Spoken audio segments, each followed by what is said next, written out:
Bonjour tout le monde, bienvenue pour ce webinaire organisé conjointement avec MBA Mutuel et M180. On va être ensemble à peu près pendant 1 heure aujourd'hui, donc vous êtes à peu près un peu plus de 70 là aujourd'hui avec nous. On va parler là pendant 1 heure de protection sociale. Donc on compte sur vous pour nous poser un certain nombre de questions autour de la protection sociale et puis je vais vous présenter nos deux invités qui vont pouvoir répondre à toutes vos questions. Avant de démarrer, je vais juste tout simplement faire une petite pause technique, la minute technique. Pour vous expliquer un peu l'outil, son fonctionnement, parce que l'objectif de ce webinaire-là, c'est que vous puissiez interagir avec nous. Alors, vous allez pouvoir interagir d'une seule manière, c'est à l'écrit. Ça veut dire qu'on ne vous entend pas, on ne vous voit pas aujourd'hui, mais vous allez pouvoir nous écrire toutes vos questions. Donc, vous avez en haut à droite, en fait, un chat. Donc, vous pouvez, voilà, je vois que Muriel nous dit bonjour, Nancy nous dit bonjour, Laurent. Donc, c'est top. N'hésitez pas, je ne sais pas, à nous dire même d'où vous venez. Je sais que l'invitation a été transmise à l'ensemble de la Bretagne. Donc, pour voir quel département breton est le plus représenté. Donc, vous pouvez nous mettre un petit mot sur la partie chat. Il y a la partie aussi questions qui est juste à côté, en haut à droite. Donc, vous avez chat, vous avez questions. C'est cette partie-là aujourd'hui sur laquelle nous, on va surtout s'attarder. Ça veut dire que la partie chat, c'est plus pour vous, pour nous donner un peu vos retours à chaud, vos ressentis.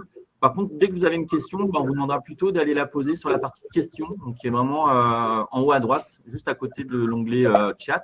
Donc, si vous avez des questions, je ne sais pas si c'est un volontaire pour nous poser une question au pif, juste pour vous montrer un peu comment fonctionne l'outil, puisque c'est dans cet onglet-là où on va aller chercher vos questions. Je ne sais pas s'il y a un volontaire pour nous poser une question toute simple ou même compliquée, allez-y.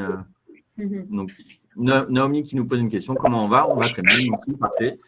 Donc, vous voyez un peu comment fonctionne l'outil. Donc, vous pouvez poser toutes les questions que vous allez. Alors, combien de temps dure ce webinaire? Donc, on est bien ensemble pendant 1 heure, Pierrick. Donc, on va être ensemble jusqu'à 15 heures.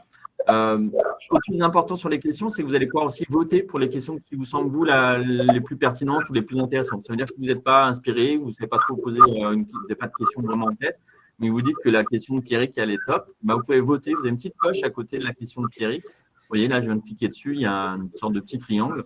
Donc, voilà, il y a deux votes il y a deux personnes qui viennent de voter pour la question de Pierrick. Nous, ça va nous permettre aussi, dans notre modération, d'aller chercher peut-être les questions qui vous interpellent le plus. En sachant qu'aujourd'hui, on va essayer de répondre peut-être pas à toutes vos questions, ça va dépendre aussi si vous êtes très curieux ou pas.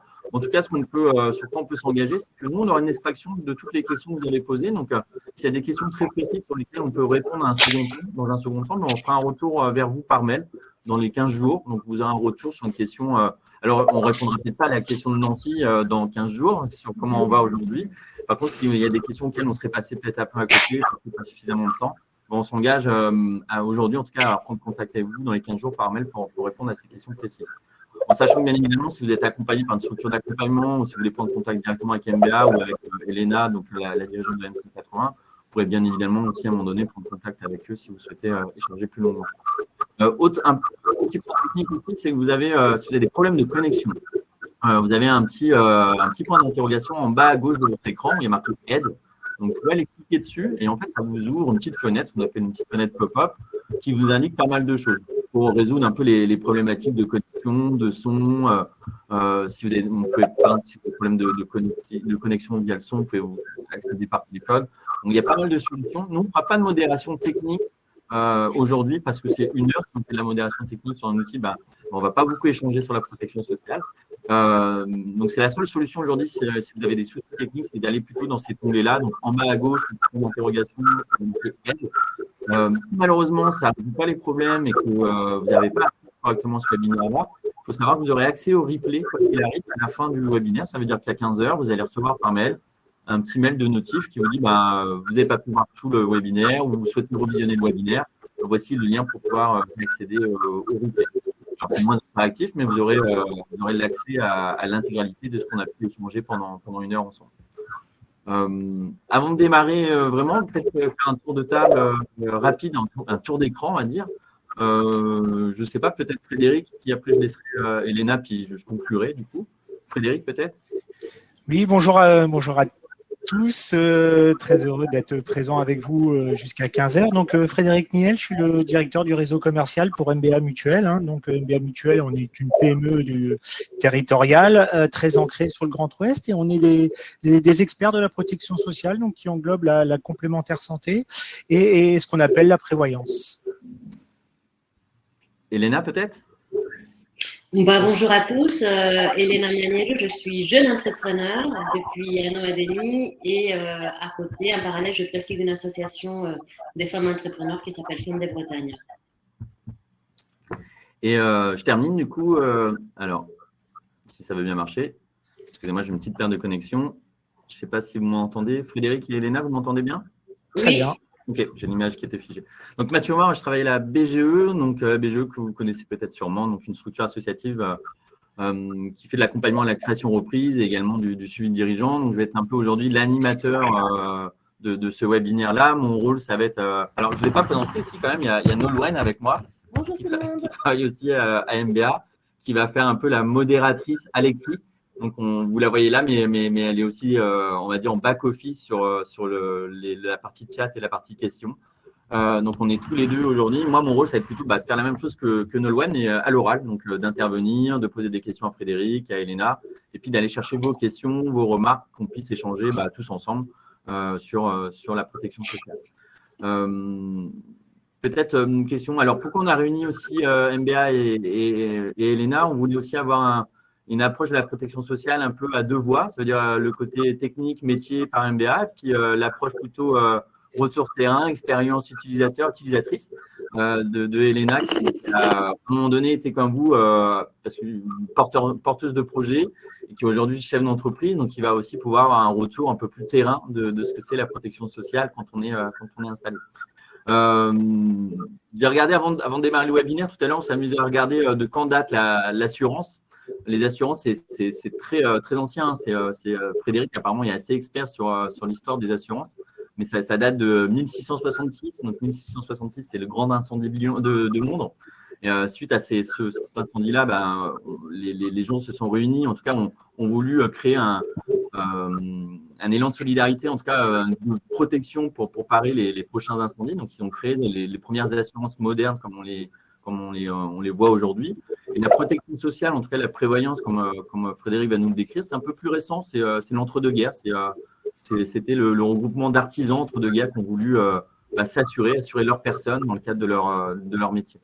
Bon, c'était la petite aparté, juste pour vous dire que la protection sociale, ça date pas, ça date d'un certain temps. C'est pas quelque chose de nouveau. C'est quelque chose qui existe depuis très longtemps, qui se modernise, qui évolue, qui est complexe aussi. Donc, c'est l'idée aussi de webinaire, c'est d'un peu démystifier tout ça et de pouvoir répondre à toutes vos questions de manière assez simple. Et j'ai une première question, parce que moi, j'en ai préparé aussi des questions, que je vais poser à Elena. C'est toi, Elena, à quel moment tu as entendu parler de protection sociale? Et puis, est-ce que tu savais au moins ce que c'était avant d'en entendre parler? Quelle idée tu avais de la protection sociale quand tu as lancé ton activité? Alors, c'est un peu triché parce que j'étais RH avant de créer mon activité. Donc, en tant que responsable ou directrice des ressources humaines, je m'occupais de la protection sociale, de mettre en place des garanties de protection sociale pour les salariés. Mais c'est très différent quand on est en poste et quand on entreprend. Les questions qu'on se pose ne sont pas les mêmes. Donc, voilà, après… quand je me suis lancée, je me suis rapprochée à nouveau des mutuelles comme MBA et de la prévoyance pour savoir exactement quel était l'impact sur mon statut. Et est-ce que tu peux nous dire juste peut-être avec tes mots à toi, après Frédéric viendra compléter avec son… C'est quoi la protection sociale? Qu'est-ce que c'est la protection sociale? Alors, pour moi, très simplement, je la vois à deux niveaux. La protection de tous les jours, c'est-à-dire celle qui va venir éventuellement compléter les indemnités journalières en cas d'arrêt maladie. Donc, pour moi, c'est la protection de tous les jours. Et puis, la protection en cas d'accident grave ou des situations d'arrêt maladie durable. Et dans ces cas-là, on a une autre protection qui est la prévoyance qui rentre en jeu. Voilà. C'est des termes très techniques. Je ne sais pas, toi, Frédéric, comment tu nous décris la protection sociale? Ça sert à quoi? On en entend beaucoup parler. En fait, la protection sociale, c'est vrai que ça évoque surtout cette notion de se prémunir contre tous les aléas de la vie, mais c'est pas que ça. En fait, la protection sociale, c'est l'ensemble, tous les dispositifs d'accompagnement qui permettent à un individu ou un ménage de faire face tout au long de sa vie aux conséquences de la survenue d'un risque ou d'un besoin social. En fait, la protection sociale, c'est La complémentaire santé, c'est-à-dire une mutuelle, le remboursement des frais de santé. C'est aussi préparer sa retraite, donc c'est la complémentaire retraite, et la prévoyance. Et c'est vrai qu'on associe souvent la protection sociale à la prévoyance. Mais c'est un ensemble de 3 axes. Et en fait, en France, la protection sociale est fondée sur 2 grands principes. Mais on va pas les évoquer, hein, mais c'est la solidarité professionnelle et la solidarité nationale. Voilà, c'est les 2 grands principes de la protection sociale aujourd'hui en France. Mais souvent, quand on évoque protection sociale, on évoque dans un premier temps la prévoyance, qu'on peut évoquer aujourd'hui dans le détail, et la complémentaire santé. Mais il ne faut pas oublier la retraite, évidemment. Alors, je m'excuse, j'ai l'impression qu'il y a un écho sur les sons. Alors, on va essayer de faire le plus possible pour que le son soit le plus confortable possible. Ce qu'on va essayer de faire, Frédéric et Elena, c'est quand on prend la parole, on allume son micro et quand on ne parle pas, on va l'éteindre, voir si ça améliore ou pas l'écho. Je ne sais pas si c'est localisé chez tout le monde. En tout cas, nous, de notre côté, le son a l'air de bien fonctionner. Les personnes qui ont un problème de connexion avec le son, l'image, si vous avez, ça vient peut-être de votre connexion Internet. Donc, c'est ce que je vous disais en introduction. Nous, on aura du mal à faire de la médiation technique donc de l'outil. Donc, on vous invite plutôt à consulter le replay tout à l'heure à 15h si malheureusement vous avez du mal à suivre techniquement l'outil, le webinaire. Ça a l'air de fonctionner. Il y avait des questions. Il y a une question qui a pas mal de… Est-ce qu'il y a des mutuelles solidaires pour les auto-entrepreneurs? D'ailleurs, une mutuelle et solidaire, est-ce que c'est pas la même chose, Frédéric? Alors oui, pour les auto-entrepreneurs notamment, il y a la possibilité d'accéder à la complémentaire santé solidaire. On dépend du régime général de la sécurité sociale. Donc il faut faire une demande auprès du régime obligatoire pour pouvoir bénéficier de cette complémentaire santé solidaire. Soit on choisit de rester auprès de la CPAM, soit on choisit un organisme de mutuelle comme MBA par exemple, ou une autre mutuelle, et on peut bénéficier d'une complémentaire santé solidaire, c'est-à-dire avec des remboursements de frais de santé justes et qui a un coût minime. Donc oui, c'est possible. Est-ce que j'avais une question, mais est-ce que toi, par exemple, Elena, quand tu as démarré, est-ce que tu t'es dit la protection sociale, c'est obligatoire? Si on se dit, quand on crée, on sait qu'il y a des assurances dans certains secteurs d'activité qui sont obligatoires. Est-ce que la protection sociale, est-ce que c'est obligatoire d'après toi aujourd'hui? Alors, je ne sais pas quelle est la vraie réponse, mais moi, j'avais l'impression que oui. La vraie réponse, Frédéric? En fait, alors, c'est fortement conseillé. Quand on est travailleur non salarié, suivant son statut, parce qu'on peut être dirigeant avec assimilé salarié et dirigeant non salarié, donc on ne dépend pas de la même caisse forcément. Donc effectivement, quand on a surtout un statut de travailleur indépendant, on a des droits avec la prévoyance obligatoire du régime obligatoire, de la sécurité sociale, mais ces droits sont minimes. Et donc, il est fortement conseillé, effectivement, de prendre ce qu'on appelle une prévoyance complémentaire qui viendra justement en complément du régime obligatoire. Donc, je dirais, c'est obligatoire la protection sociale ou la prévoyance? Non, mais fortement conseillé. Et c'est la même chose, Frédéric, c'est la même chose pour les salariés, si on a une structure avec des salariés? Alors après, pour les salariés, effectivement, si on évoque la complémentaire santé collective pour les entreprises, oui, il y a une obligation de l'entrepreneur de proposer une complémentaire santé à ses salariés. Ça, c'est la loi de 2016 qui l'oblige. Donc, je rentre dans une entreprise, l'entrepreneur doit proposer une solution en tant que complémentaire santé à ses salariés et suivant les conventions collectives, il proposera et la complémentaire santé et une prévoyance s'il y a des cadres et des non-cadres. Donc là, évidemment, c'est des études personnalisées suivant les conventions collectives. Aujourd'hui, les conventions collectives, il y en a plus de 300 en France à peu près. Donc, suivant les conventions collectives, il y a des affiliations de base ou des protections de base à mettre en place. J'ai une autre question qui n'est pas forcément posée là par notre public aujourd'hui, mais on parle de prévoyance, de complémentaire santé. C'est la même chose? C'est quoi Frédéric ou Elena, est-ce que vous pouvez nous expliquer la différence parce que dans la protection sociale, en fait, on a la prévoyance et la complémentaire santé. Et qu'est-ce que c'est exactement, du coup Alors, en peut-être fait, avec des exemples. ouais, alors les différences entre une complémentaire santé et une prévoyance, en fait, la mutuelle et la prévoyance sont deux types de protection sociale bien distincts, qui ne couvrent, ça couvre pas les mêmes risques. Aujourd'hui, la mutuelle santé porte sur le remboursement des frais des médicaux, c'est-à-dire que ça vient en remboursement des frais médicaux, et la prévoyance sur l'anticipation des aléas de la vie, donc le décès, l'invalidité, l'arrêt de travail. Donc là, on vient maintenir son revenu. Alors, aujourd'hui, on a à peu près 95% des dirigeants qui sont assurés en santé. Mais on n'a que 50% des dirigeants qui sont assurés en prévoyance. Donc, on voit bien que la complémentaire santé est la première protection sociale, vient ensuite la prévoyance, mais qu'à hauteur de 50% des dirigeants, en fait. Et du coup, la prévoyance, est-ce que vous pouvez nous donner des exemples Tout simplement, aujourd'hui, je suis en arrêt maladie, je vais avoir des délais de carence, je suis des dirigeants travailleurs non salariés, je vais toucher des indemnités journalières qui sont plafonnées à 56 €. Et ben, si mon besoin est de 100 €, et ben, la prévoyance viendra en complément de ces 56 € pour maintenir votre revenu à 100%. Voilà, donc ça vient en complément du régime obligatoire. Par exemple, Frédéric, je ne sais pas, cet hiver, je vais au ski, je me casse les deux poignets, je ne peux plus travailler. La sécurité va me verser une indemnité journalière, donc une sorte de revenu par jour qui est… C'est ça.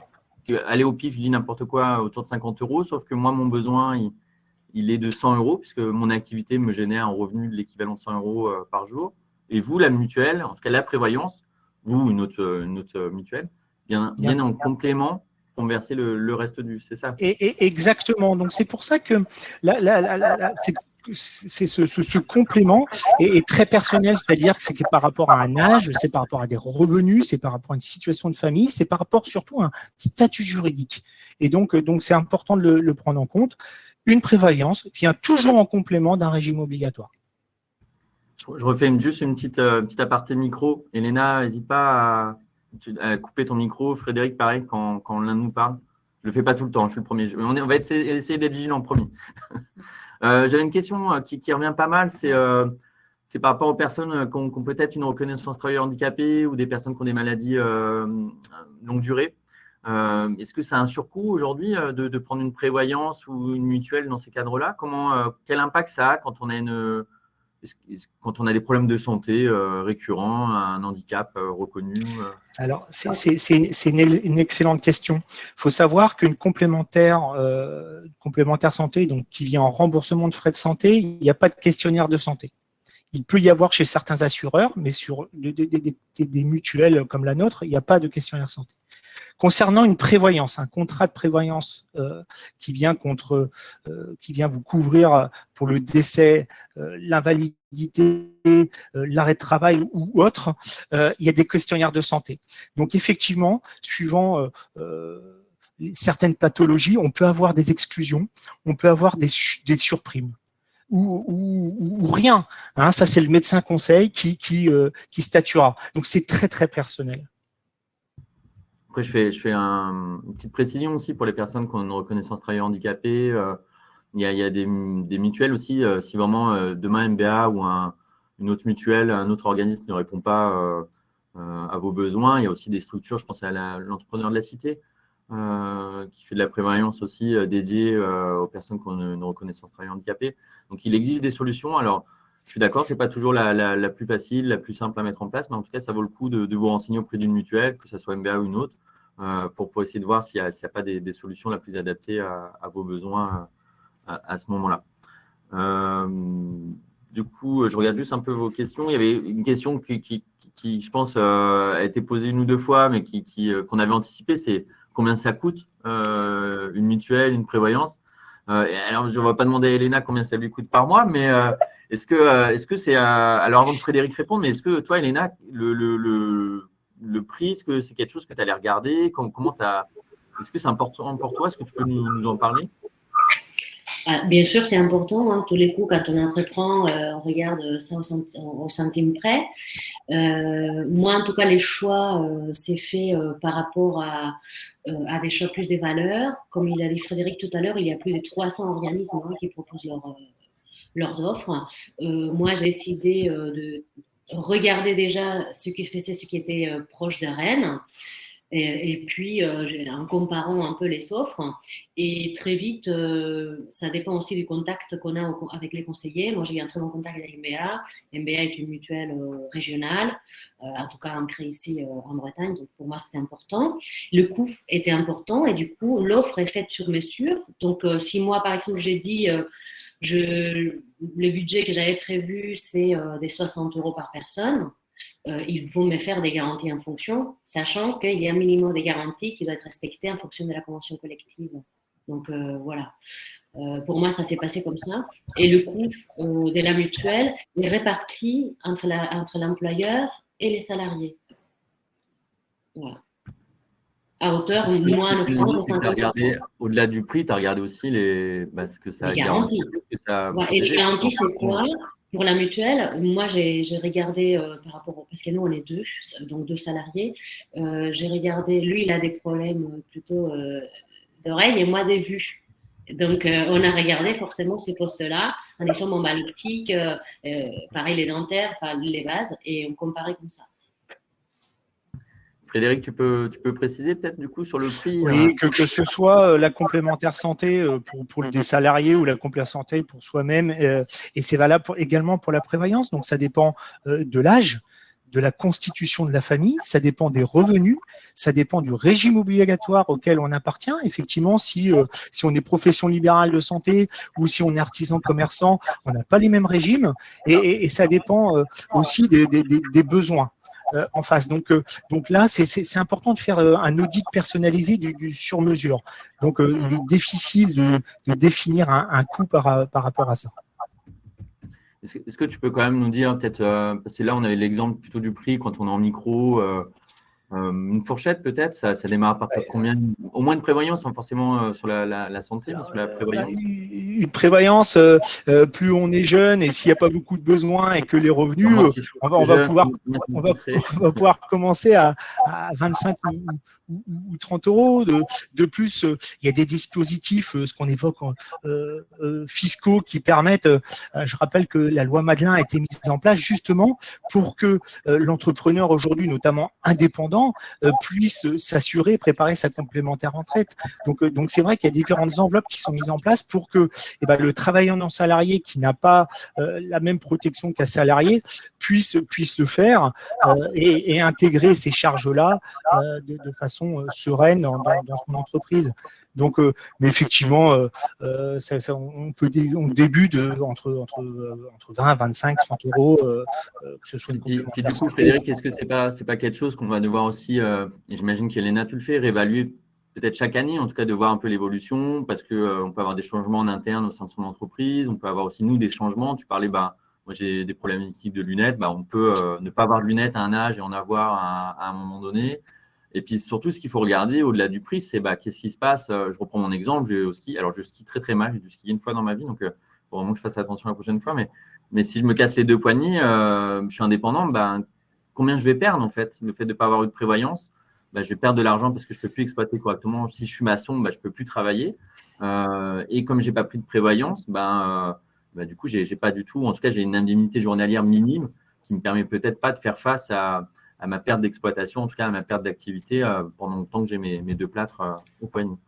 Donc, il y a peut-être ça à faire attention, c'est de se dire si je n'en prends pas, combien ça va me coûter si demain il m'arrive quelque chose.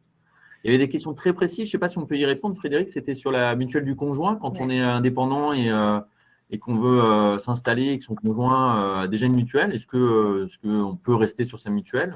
Oui, évidemment, on peut rester sur la mutuelle si elle convient et que c'est une mutuelle d'entreprise. On peut rester sur la mutuelle du conjoint.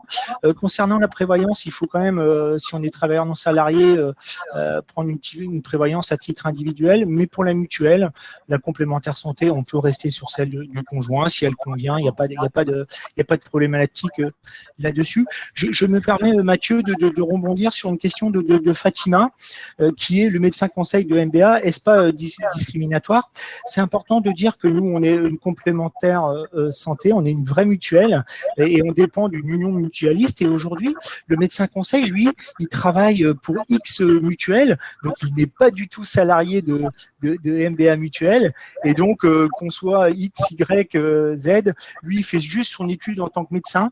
Donc MBA Mutuel n'intervient pas du tout dans cette partie-là et c'était important de le souligner et c'est une excellente question évidemment. Alors, il y a une question de Lucie qui est intéressante. Quand on est salarié, qu'on a déjà une mutuelle et qu'on est en micro à côté, est-ce qu'il est important de prendre une autre mutuelle, voire une prévoyance également? Alors non, si la complémentaire santé convient, il faut bien définir le statut. Je le dis, hein, tout dépend des revenus. Il ne faut pas oublier que, en gros, hein, ce qu'il faut retenir, c'est que en tant qu'indépendant, en cas d'arrêt maladie, je vais perdre 50% de mes revenus. Si derrière, on estime qu'on est capable de supporter et garder son train de vie ou de vivre avec 50% de moins, bah, dont acte, il n'y a pas besoin de prendre une prévoyance. Donc, mais en tout cas, si on a déjà une complémentaire santé et suivant le statut, évidemment, on peut la garder. Ouais. Tu parlais tout à l'heure dans la prévoyance d'invalidité, de décès, concrètement, c'est parce que moi, je prenais l'exemple du ski, je me casse les deux poignets, mais ou je me casse un poignet, mais je travaille dans un bureau, bah, mon poignet ne me gêne pas. En fait, je peux peut-être continuer à travailler. Mais est-ce que la prévoyance, je peux la déclencher? En fait, ma question, c'est à quel moment on la déclenche vraiment, la prévoyance? Alors c'est vraiment une question, technique, c'est-à-dire que on a toujours une première phase d'arrêt maladie. Derrière, est-ce que le médecin traitant ou le médecin de la sécurité sociale nous bascule en invalidité et derrière à quel taux d'invalidité, hein, aujourd'hui pour les indépendants, il y a des pensions d'invalidité qui sont versées, hein, mais elles sont plafonnées. Aujourd'hui, si j'ai un taux de pension à 30%, mon montant mensuel maximum sera de 1 000 euros. Donc, imaginez bien que si je gagne 2 000 euros par mois, et ben, invalide, je toucherai 1 000 euros parce que j'ai été déclaré invalide. Et aujourd'hui, sans que ce soit trop technique, il existe deux barèmes. Il y a ce qu'on appelle le barème croisé, qui est utilisé par tous les médecins et une grande majorité des mutuelles et des assurances, mais il y a aussi le barème professionnel, c'est-à-dire que je ne peux plus exercer mon métier d'artisan, mais je peux faire un autre métier. Voilà, donc ça dépendra du taux d'invalidité et du revenu qui est en face. Mais en tout cas, avec les régimes obligatoires, que ce soit la sécurité sociale ou la sécurité sociale des indépendants, il y a des montants mensuels mini et des montants mensuels maxi, que ce soit en annuité journalière, que ce soit en arrêt de travail. Je te pose la question, Frédéric, parce que c'est vrai que quand on a fait le tour de table, je me suis présenté très, très rapidement, mais j'ai accompagné beaucoup de dirigeants au démarrage. Et moi, ça m'a choqué plusieurs fois de voir des dirigeants, de ne pas les voir pendant plusieurs mois, parce qu'on les accompagnait dans le cadre de pépinières d'entreprise, donc on était en proximité avec eux. Puis des fois, il y en a un gérant, je me souviendrai toujours, je ne l'ai pas vu pendant un mois. Je me dis, bah, tiens, qu'est-ce qui lui arrive? Donc, il ne répondait pas aux mails, rien. Et en fait, il a eu une grosse grippe. Alors, je ne sais plus exactement ce qu'il avait eu, mais quelque chose d'assez costaud, mais pas non plus handicapant à vie, hein, mais quelque chose qu'il avait cloué au lit pendant presque un mois. Et puis, on échange, ça faisait 2-3 semaines qu'il était revenu. Et puis, je lui dis, mais tu as déclaré ton arrêt de travail, tu t'es mis. Donc, il n'avait rien fait. Il pensait qu'il avait le droit à rien. Du coup, il n'avait ni sollicité la Sécu, ni sa mutuelle, qu'il avait pris, il avait pris une mutuelle. Donc, c'était surtout peut-être dire aux gens qui nous écoutent aujourd'hui, c'est de leur dire, en tout cas, dans le cadre, quand vous avez une mutuelle et une prévoyance, et quand même si vous n'en avez pas, en cas d'arrêt de travail, il faut aller à un moment donné, il faut aller déposer, comme quand on est salarié, aller solliciter la sécurité sociale, aller solliciter sa prévoyance ou sa mutuelle. Ouais, tout à fait. C'est un monde qui est très technique et il faut demander. Il faut demander. Vous avez des droits, vous payez des assurances, donc il faut solliciter vos mutuelles, vos assureurs et poser la question. Alors, il y avait une petite question tout à l'heure, un peu plus bas. J'ai oublié le prénom, je m'en excuse, sur la CPM. Est-ce qu'on adhère toujours à la CPM quand on s'immatricule? Alors, je ne sais plus de qui elle est, de Jean-Louis.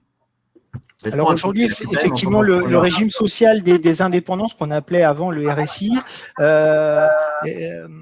donc il y a eu une fusion avec la CPAM des salariés. Donc aujourd'hui, vous considérez qu'il y a la sécurité sociale. Vous avez deux bureaux différents. Vous avez un bureau régime des salariés et un bureau régime des indépendants. Donc c'est la sécurité sociale des indépendants.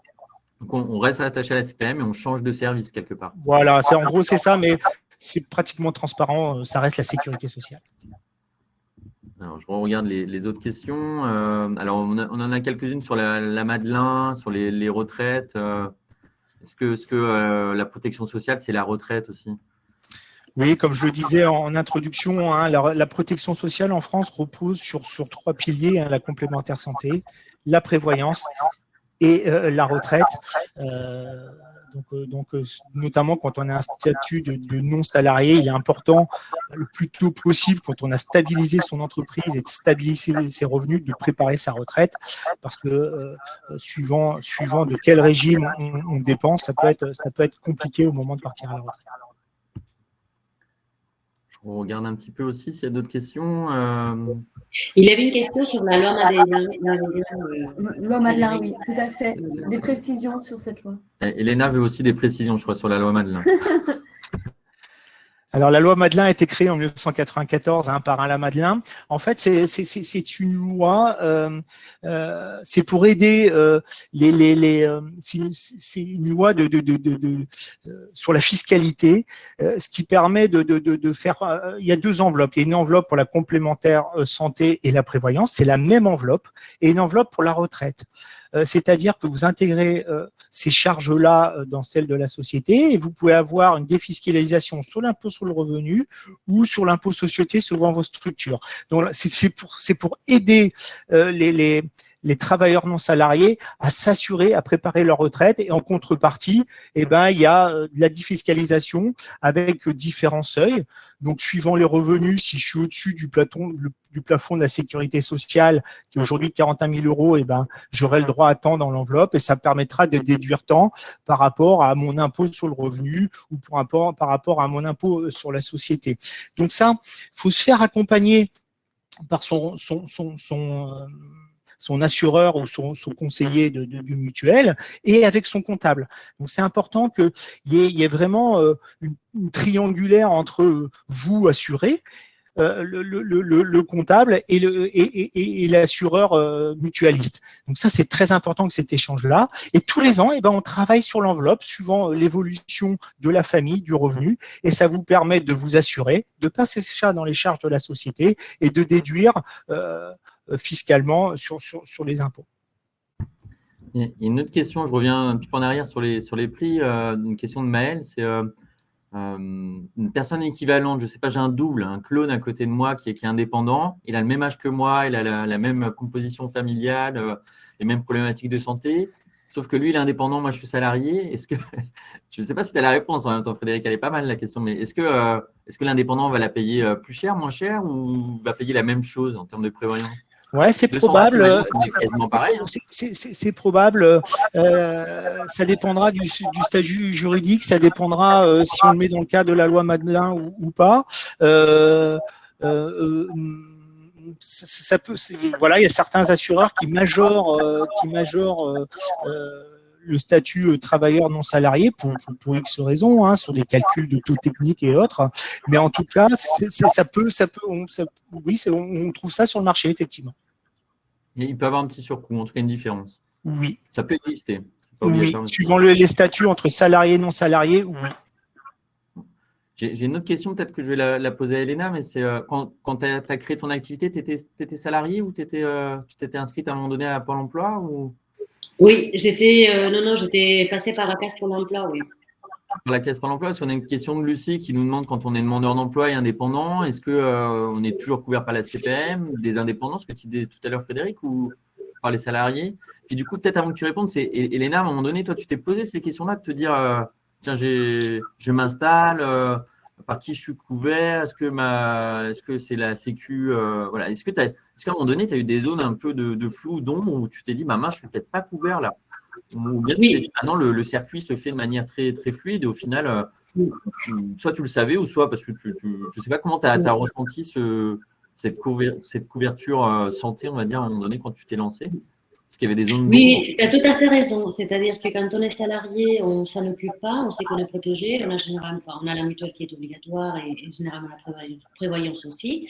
Donc, quand je suis passée sous les statuts chez Pôle emploi, donc demandeur d'emploi, et comme tout salarié, j'avais une portabilité de la prévoyance et de la mutuelle pendant 1 an, qui était prise en charge. Et ensuite, il a fallu que je m'en occupe, c'est-à-dire que je trouve une autre complémentaire si je le souhaitais, parce qu'on est quand même toujours affilié à la CPM, on cotise pour, quand on est demandeur d'emploi. Mais moi, j'ai souhaité une complémentaire et en l'occurrence, pendant cette période-là, avant de créer l'entreprise, j'ai adhéré à celle de mon mari. Et du coup, je n'avais pas de complémentaire à mon nom, mais j'avais quand même des garanties de protection. Et ensuite quand j'ai créé l'entreprise, j'ai souhaité tout de suite avoir une complémentaire et une prévoyance et pour les salariés et pour moi. Peut-être préciser, Frédéric, une fois qu'on est installé, si on est toujours inscrit à Pôle emploi, parce que j'imagine que la question de Lucie, c'est peut-être que quand elle va s'installer demain, elle sera peut-être toujours indemnisée par Pôle emploi. On va dépendre, en tout cas, Lucie dépendra de la CPM pour le remboursement de ses frais de santé. Mais on est bien d'accord, au final, qu'on soit indépendant ou salarié, on a, sur les remboursements, on est logé à la même enseigne ou est-ce qu'il y a une vraie différence? Sur la complémentaire santé, il n'y a pas de différence, si vous voulez. On vient rembourser les frais de soins. Enfin, le régime obligatoire vient rembourser les frais de soins. Peu importe le statut, qu'on soit indépendant, salarié ou demandeur d'emploi, on a un remboursement à l'identique. C'est la complémentaire santé dans un organisme mutualiste ou assureur qui changera. Du coup, dans la question de Lucie, de savoir si c'est le service au sein de la CPM, le service qui s'occupe des indépendants ou des salariés, au final, quelque part, c'est pas très grave de savoir de quel service on dépend, puisque, alors, sauf si non, c'est pas très grave. Ça se jouera surtout. Ça se jouera surtout sur la prévoyance, l'arrêt maladie, le décès, l'invalidité. Là, ça change énormément. Sur la complémentaire santé, ça change pas. Alors, je regarde s'il y a d'autres questions. Est-ce que la prévoyance peut remplacer un dirigeant en cas d'arrêt de… Ah oui, il y avait une question. Merci Nolwenn. Donc, j'ai ma médiatrice, ma modératrice à côté qui m'interpelle. Qu'est-ce qui se passe effectivement dans une entreprise? Alors, Elena, on va prendre votre exemple. Je suis navré, hein, mais je ne vous le souhaite pas. Mais si demain, il vous arrive quelque chose, vous êtes dirigeante de l'entreprise M180, la mutuelle, elle, oui, vous compenser un revenu, mais est-ce qu'elle va compenser un revenu pour l'entreprise? Est-ce que l'absence d'un dirigeant, elle peut être assurée? Alors, pas à ma connaissance, en tout cas, on n'est pas remplacé. On n'a pas un remplaçant qui arrive pour prendre la relève. Et à ma connaissance, je n'ai pas de compensation. Bon, je ne sais pas, je vais demander à Frédéric. Dans notre vie, moi, j'ai vendu un peu de prévoyance et de santé. On appelait ça les assurances hommes-clés. Je ne sais pas si ça existe toujours. Mais ouais, tout à fait, Mathieu. Alors, l'assurance homme-clé assure le remplacement de celui ou celle qui est considéré comme l'homme clé de l'entreprise. C'est pas forcément le dirigeant. Je suis patron d'un restaurant, mais l'homme clé du restaurant, c'est le cuisinier qui a le vrai savoir-faire ou le crêpier. Je peux décider de l'assurer lui, parce que s'il est en arrêt maladie, derrière, ça peut mettre en péril mon restaurant, parce que moi, je ne sais pas faire de crêpes. Donc ça, c'est ça un peu l'exemple qui arrive. Donc ça, c'est l'assurance homme clé. Alors oui, ça existe. La problématique de ça, c'est que c'est toujours lié à un chiffre d'affaires. C'est-à-dire que si mon entreprise va bien, tant mieux, on va me rembourser pour le chiffre d'affaires à l'instant T. Mais si je suis dans une passe difficile, ça va être la même chose. Donc ça prend pas forcément les revenus du dirigeant et autres. Donc c'est encore une fois technique et je m'en excuse, mais oui, ça existe et ça s'appelle l'homme clé. Maintenant, il y a d'autres dispositifs sur des contrats de prévoyance, c'est-à-dire qu'on va prendre en charge les frais généraux ou des frais de remplacement. Et donc, de ce fait, je suis moi patron en arrêt maladie, j'ai besoin de recruter, on vous versera des indemnités pour pouvoir assurer ce remplacement. Alors, j'avais une autre question. On parle beaucoup là de protection sociale, de qu'est-ce qui se passe quand il m'arrive quelque chose. Mais toi, Elena, par exemple, ou Frédéric, est-ce qu'il y a des choses à mettre en place peut-être en termes de prévention parce que c'est peut-être plus simple de prévenir que de guérir parfois. Je ne sais pas, ton retour, toi, Elena, au sein de ton entreprise, est-ce qu'il y a des actions de prévention que tu as mis en place, peut-être en lien avec MBA? Alors oui, on a mis en place des actions de prévention, mais c'est un peu l'ADN aussi des M180. Hein. On dispose des formations en prévention santé et en prévention de TMS. Donc, on inclut nous-mêmes nos actions de prévention. Avoir une bonne hygiène de vie est essentiel. Il faut savoir qu'une entreprise, c'est d'autant plus quand on est indépendant et auto-entrepreneur, elle dépend à 100% de la santé du dirigeant et du bon état d'énergie, des motivations, etc. Donc, c'est très important de bien se connaître et puis d'adapter son rythme de travail à ses besoins, d'avoir un bon équilibre pro-perso, au-delà des multiples dispositifs qu'on peut prendre à côté comme la mutuelle ou autre, pour répondre en cas de coup dur. Mais en amont, la prévention est clé, est extrêmement importante. Et puis surtout être conscient que c'est pas parce qu'on est indépendant qu'on doit s'oublier, parce que l'entreprise dépend entièrement du porteur des projets. Et donc, c'est je me répète, hein, mais je trouve que c'est extrêmement clé de prendre soin de soi et d'être bien dans sa tête et donc d'avoir un bon équilibre pro-perso, de prendre du temps pour soi et de faire du sport, bien sûr. Je rebondis parce que je suis content d'entendre ça. Je reviens, moi j'ai accompagné beaucoup de dirigeants et c'est vrai que les premiers mois, c'est peut-être pas une mise en garde, mais plutôt une alerte ou un point de vigilance à avoir demain quand vous allez vous installer. Ce que tu dis, Elena, pour moi c'est parfaitement vrai. C'est faire attention à soi, faire du sport. On est sur des activités quand vous allez démarrer qui sont très prenantes en termes de temps, d'énergie, d'isolement aussi, d'être assez méfiant sur cette partie-là, de pas trop vous isoler, mais d'aller dans des réseaux, d'échanger, de parler de votre activité, en tout cas de pas rester enfermé, isolé, pas que physiquement, mais aussi mentalement dans son activité. Et puis du coup, faire du sport, bien s'alimenter, ces choses-là. Donc, ça paraît tout bête, mais c'est des choses, des fois, qu'on laisse filer, qu'on ne voit pas, et puis ça peut générer des troubles musculaires, ça peut générer du stress, ça peut générer des burn-out. Le burn-out du dirigeant, c'est une vraie réalité aujourd'hui. Donc, effectivement, c'est une bonne alerte que tu nous dis là, Elena, en tout cas d'être vigilant sur les premiers mois, les premières années, puis pendant toute la vie de l'entreprise. Je ne sais pas, Frédéric, si avec MBA, vous avez des actions de sensibilisation comme ça, de prévention, s'il y a des dispositifs particuliers? Oui, tout à fait. La dernière en date, c'était Kiné West Prévention qui est intervenu donc au sein de la mutuelle, mais qui peut intervenir dans n'importe où. C'était sur les troubles musculo-squelettiques. On a eu des actions dans certaines agences de sophrologie et autres. Donc c'est important la prévention. À juste titre, Mathieu, faut mieux prévenir que guérir, et donc c'est important pour tout le monde, mais régulièrement on a eu la sécurité routière, on a eu voilà M180. Il y a eu des actions communes avec Elena. Exactement. On allait mener parfois pour animer.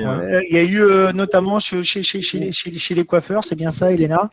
Oui, on a formé quelques coiffeurs à Transcendel, en l'occurrence. C'était très bien.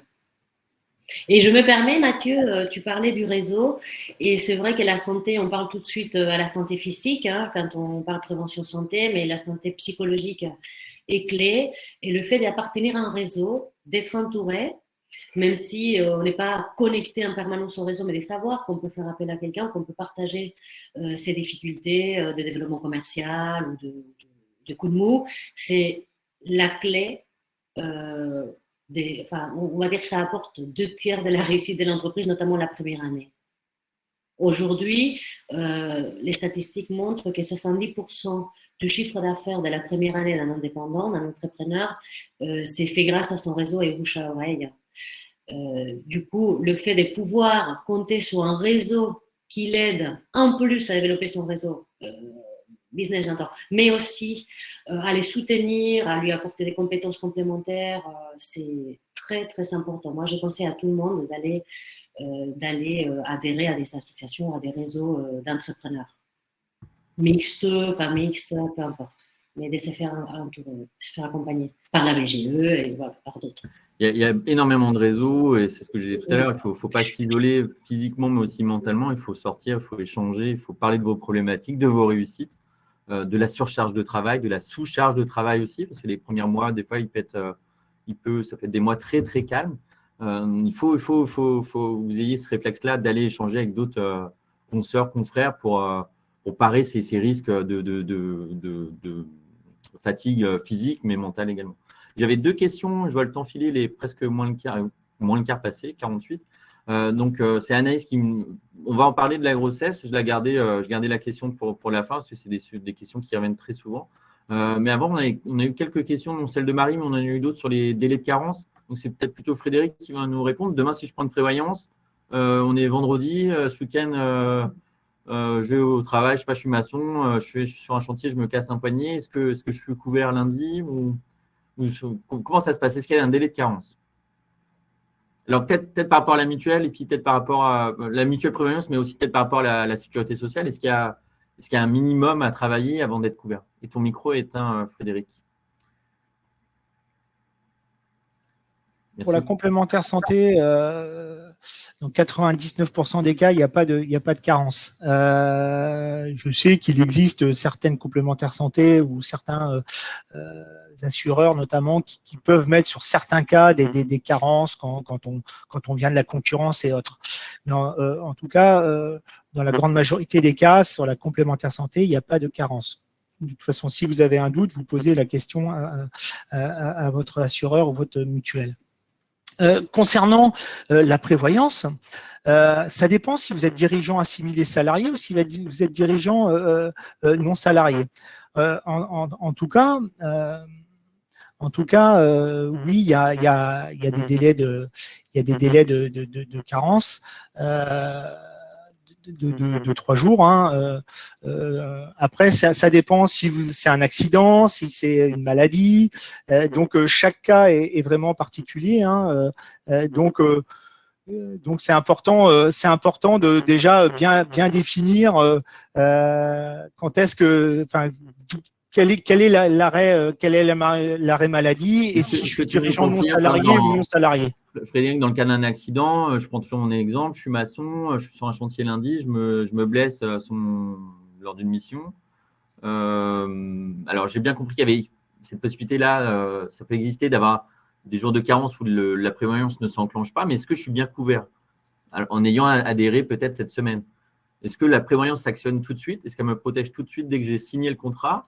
Ou est-ce qu'il y a vraiment une période, un minimum de cotisation? Alors oui, effectivement, il y aura, suivant les conditions générales des assureurs et des mutuelles, il y aura des conditions. Généralement, l'arrêt maladie, il y a des plus grosses carences que l'accident, quelque chose de soudain, d'imprévisible. Et donc ça, il est important d'être très vigilant le jour où vous allez souscrire une prévoyance, de regarder ces délais de carence dans la première année de souscription. Et évidemment, comme vous remplissez un questionnaire de santé, si à travers ce questionnaire de santé, vous savez malade, mais vous ne le déclarez pas et qu'une semaine après, vous envoyez un arrêt maladie par rapport à cette pathologie-là, l'assureur est en droit de demander des contre-expertises en disant attendez, on comprend pas. Donc c'est important de regarder ça dans les conditions générales parce que oui, notamment dans la première année ou dans les premiers mois de cotisation, il peut y avoir et il y a des carences suivant certaines situations.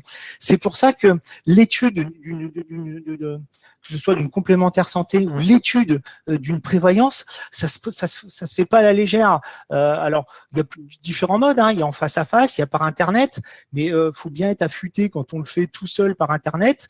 Attention au coût, c'est-à-dire que prendre que des petites cotisations, évidemment, on le fait par rapport à ses revenus et par rapport à ce que l'on peut faire, mais il faut bien étudier le contrat. Il faut bien étudier le contrat pour éviter d'avoir de mauvaises surprises et se retrouver dans des situations bien particulières. Alors, ça répond presque à la question de Jean-Louis. On verra si on arrive à y revenir, mais j'avais une question notamment, alors je crois que c'est, j'ai oublié son prénom, je m'en excuse, mais des questions plutôt sur la grossesse, sur les congés parental, paternité, maternité. Comment ça se passe aujourd'hui quand on est à son compte et on a le droit à ces congés-là? Comment ça se prépare? Alors aujourd'hui, si on fait un focus sur le congé maternité, une travailleuse indépendante ou une conjointe collaboratrice qui a cessé le travail et qui est en congé maternité, on peut percevoir sous certaines conditions des indemnités journalières et une allocation forfaitaire.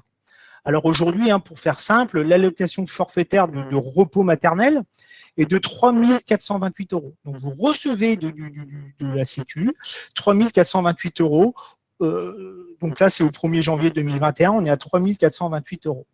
Et ensuite, vous avez en complément des indemnités journalières à hauteur de 56,35 € au 1er janvier 2021.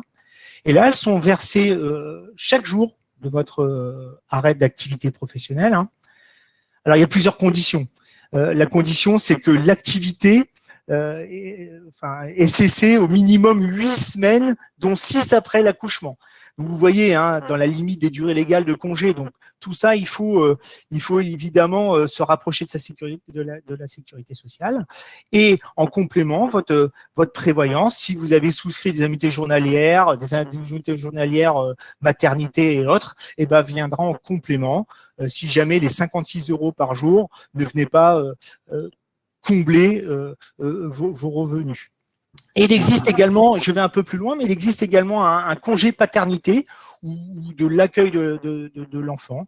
Et là, c'est un peu le même principe, c'est-à-dire que les travailleurs indépendants, gérants, non salariés ou professions libérales, commerçants ou artisans, peuvent prendre un congé paternité et ils auraient des indemnités journalières qui sont aussi de 56,35 € par jour. En fait, tu nous confirmes bien, parce que je sais qu'historiquement, il n'y a encore pas si longtemps que ça, les indépendantes n'avaient pas de la part de la Sécu, en tout cas, il n'y avait pas de congé maternité, il n'y avait pas d'indemnité particulière. Il y avait beaucoup de femmes indépendantes ou conjointes collaboratrices qui parfois même ne s'arrêtaient quasiment pas de travailler. Et aujourd'hui, on est bien d'accord que ce soit du côté Sécu que du côté mutuelle prévoyance. Il y a beaucoup d'outils aujourd'hui à mettre en place pour pouvoir préparer une grossesse, à la fois pour la mère, mais aussi pour le père, comme tu le précisais tout à l'heure. Ça, tu confirmes bien qu'aujourd'hui, il y a des outils qui existent. Et le mythe de l'indépendante qui ne s'arrête pas de travailler pendant une grossesse, c'est, je l'espère, en train de disparaître. Oui, voulu par la future mère, mais on n'est plus à ce niveau-là comme on avait il y a quelques années. Quand même. Oui, et tant mieux. C'est soumis à condition, évidemment, mais je le répète, la travailleuse indépendante ou la conjointe collaboratrice qui est en congé maternité peut percevoir une allocation forfaitaire ou des indemnités journalières. Il faut juste justifier de 10 mois d'affiliation, quand on dit d'affiliation, de 10 mois d'affiliation à la sécurité sociale des indépendants ou autre. Donc ça, c'est important. Il y a certaines règles, mais oui, aujourd'hui, en tant que travailleuse indépendante, moi, je suis en micro-entreprise, je suis jeune papa, je peux aller demander un congé, des indemnités suite à ma paternité ou Alors, je vois que l'auto-entrepreneur ou la micro-entreprise revient souvent. Ça dépend combien de temps j'ai été affilié au régime obligatoire. Donc, le congé maternité et le congé paternité sont toujours des sujets très touchy et c'est normal. Pourquoi ? Parce qu'il y a au niveau des régimes obligatoires, il y a des règles très strictes et c'est soumis à pas mal de conditions. Donc chaque cas peut être assez particulier suivant le statut, suivant. Peut-être au-delà des indemnités ou des aides compensatrices ou autres, c'est peut-être aussi. Je reviens peut-être sur Elena sur le côté réseau.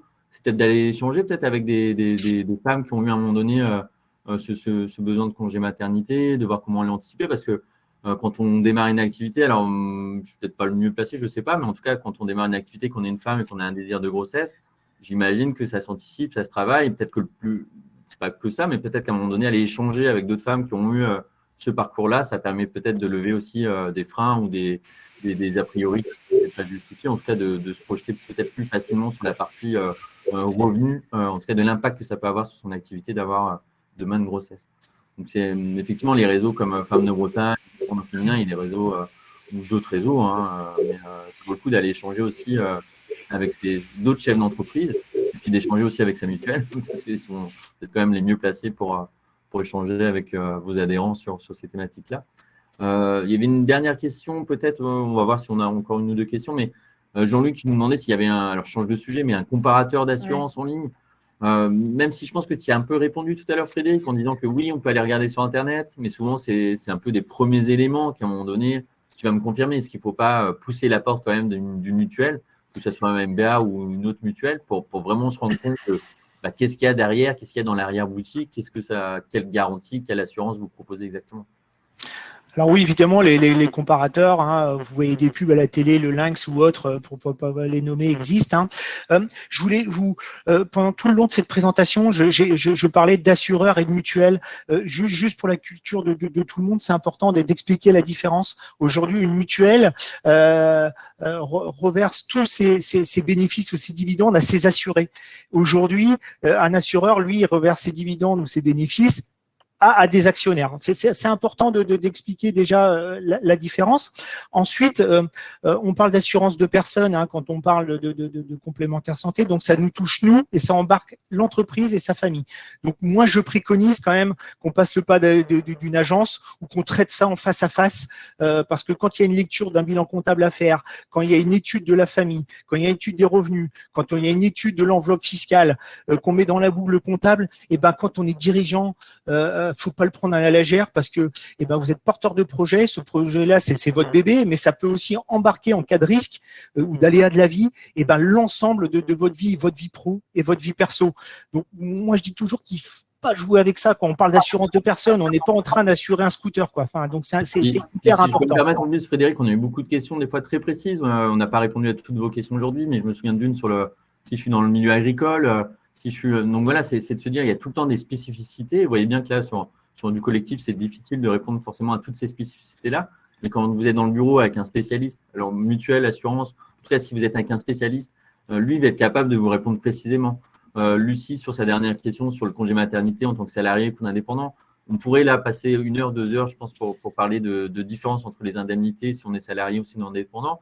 Et Lucie, il faut savoir aussi que, par exemple, quand on peut être indépendant, assimilé salarié. Donc, j'imagine qu'il y a même, quand on est à son compte, il y a même des subtilités qui vont faire qu'il y a des différences dans le cadre de cette question-là. Donc, c'est peut-être le plus simple, c'est peut-être de se rapprocher, de se faire conseiller, de se faire recommander une mutuelle ou une assurance, peut-être autour de vous, dans votre réseau, et puis d'aller échanger avec ces spécialistes-là, dont c'est le métier. Demain, vous allez être, vous, indépendant, spécialiste d'une activité. Les gens ils vont venir vous voir pour cette spécialité-là. Donc, allez voir des spécialistes quand vous avez besoin de parler de mutuelle, de prévoyance ou de protection sociale de manière beaucoup plus large. On ne l'a pas évoqué. En tant que porteur de projet, on bénéficie de l'ACRE.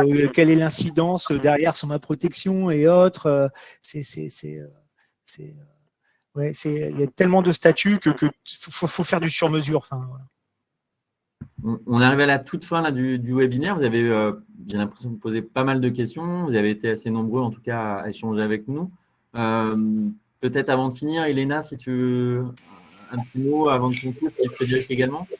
Oui, je voulais dire aux entrepreneurs et aux indépendants qu'il ne faut pas hésiter de se rapprocher de leur comptable, aussi leur expert comptable qui peut les renseigner et les mettre en lien justement avec les mutuelles et autres. Ça peut être le point d'entrée de toute situation qui change dans notre vie, que ce soit un congé maternité, un accident et autres. Ça peut être une bonne porte d'entrée.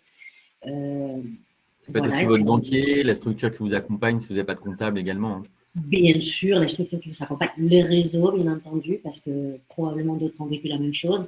Mais s'il fallait, voilà, si on a un comptable, un expert comptable, c'est quand même une personne qui peut nous aider. Et puis, le message vraiment que je voulais faire passer, c'est prenez soin de vous. votre entreprise dépend de vous. Donc, ne vous oubliez surtout pas et bonne continuation à tous et à toutes. Merci Elena. Un petit mot, Frédéric, pour terminer, puis je conclurai à la fin. Bah, tout simplement, voilà, j'insiste sur la notion de sur-mesure et d'audit personnalisé. Chaque cas est différent et on peut pas faire ça peut pas être du général. C'est forcément personnalisé et j'insiste sur cette notion-là. Chaque cas est différent. Merci Frédéric. Je vois qu'il y a encore Lucie qui nous repose une dernière question. On ne répondra pas, Lucie. Ce que je vous invite, c'est soit à prendre contact. Vous allez recevoir un mail de fin avec l'accès au replay, puis il y a les coordonnées notamment de Frédéric dans ce mail-là. Si vous souhaitez échanger plus longuement avec Elena, j'imagine qu'il y a des réseaux sociaux comme LinkedIn où vous pouvez la retrouver peut-être plus facilement. Sachez aussi que lundi, mardi, vous avez le salon Entreprendre dans l'Ouest qui a lieu à Rennes, donc au Parc Expo à Saint-Jacques. Donc, pour les Rennais, ou en tout cas les gens qui sont à proximité de Rennes, n'hésitez pas à venir. Il me semble que je ne dis pas de bêtises, si MBA est bien présente. Oui. Donc, allez voir, il y a tous les acteurs de la création, il y a des assureurs, il y a des mutuelles, il y a des banquiers, il y a des experts comptables, il y a des réseaux. Donc, allez visiter ce salon-là qui est vraiment dédié à l'entrepreneuriat, en tout cas aux porteurs d'idées, de projets, aux jeunes dirigeants. Donc, venez nous rendre visite. Ça Rennes, il y a un format digital. Et ça Rennes, et les actions à distance, me dit Nolwenn, donc également sur j'imagine, du replay, du webinaire comme aujourd'hui. Du coup, je ne sais plus ce que j'allais dire. Un grand merci, en tout cas, à tout le monde. Et puis, je vous dis, vous allez recevoir le replay par mail dans quelques secondes, quelques minutes. Donc, n'hésitez pas à reprendre contact avec nous au besoin. Puis peut-être à lundi ou à mardi pour ceux qui viendraient nous rendre visite sur Rennes. Merci beaucoup à tout le monde. Bonne fin de journée, bonne fin de semaine. Et puis, comme le disaient Frédéric et Elena, prenez soin de vous. Merci. Merci. Au revoir tout le monde.